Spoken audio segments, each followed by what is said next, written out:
এরকম একটা দাঁড়ার সাপ যদি আপনি মেরে ফেলেন তাহলে আপনি আপনার অজান্তেই কোটি টাকার ফসলের ক্ষতি করলেন। কিভাবে? একটু হিসাবটা বুঝে দেখেন। একটা ইঁদুর আনুমানিক তার জীবদ্দশায় 10,000 টাকা ফসলের ক্ষতি করে, আর একটা দাঁড়ার সাপ মাসে প্রায় 16টা ইঁদুর খায়। সেই হিসেবে যদি হিসাব করেন তাহলে দেখা যায় একটা দাঁড়ার সাপ মাসে প্রায় 1,60,000 টাকার ফসল রক্ষা করে। একটা দাঁড়ার সাপ বাঁচে 10 থেকে 15 বছর, ধরলাম গড়ে 10 বছর। 10 বছরে একটা দাঁড়ার সাপ প্রায় 1.5 থেকে 2 কোটি টাকার ফসল রক্ষা করে। এখন আপনি যদি না বুঝে একটা দাঁড়ার সাপ মেরে ফেলেন তাহলে কিন্তু আপনি আপনার অজান্তেই প্রায় 1.5 থেকে 2 কোটি টাকার ফসলের ক্ষতি করলেন। এভাবে মূলত আমাদের কৃষির ক্ষতি দিন দিন বেড়ে যাচ্ছে। বাংলাদেশে প্রতি বছর প্রায় 3,000 কোটি টাকার ফসলের ক্ষতি করে ইঁদুর, যা দিয়ে প্রায় 50 লাখ মানুষের 1 বছরের খাবারের যোগান দেওয়া সম্ভব। এই ক্ষতিগুলো হচ্ছে শুধুমাত্র বন্য প্রাণী কমে যাওয়ার কারণে।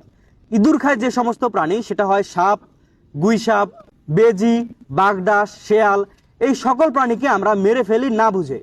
এই প্রাণীগুলো কমে যাওয়ার কারণে ইঁদুরের পরিমাণ বাড়তেছে, ফসলের ক্ষতি বাড়তেছে। ইঁদুর থেকে প্রায় 30 ধরনের রোগ ব্যাধি ছড়ায়। অকারণে কোনো প্রাণী হত্যা করবেন না, বিশেষ করে কোনো বন্যপ্রাণী, কোনো দাঁড়ার সাপ হত্যা করবেন না। এতে আমাদের নিজেদেরই ক্ষতি। ধন্যবাদ।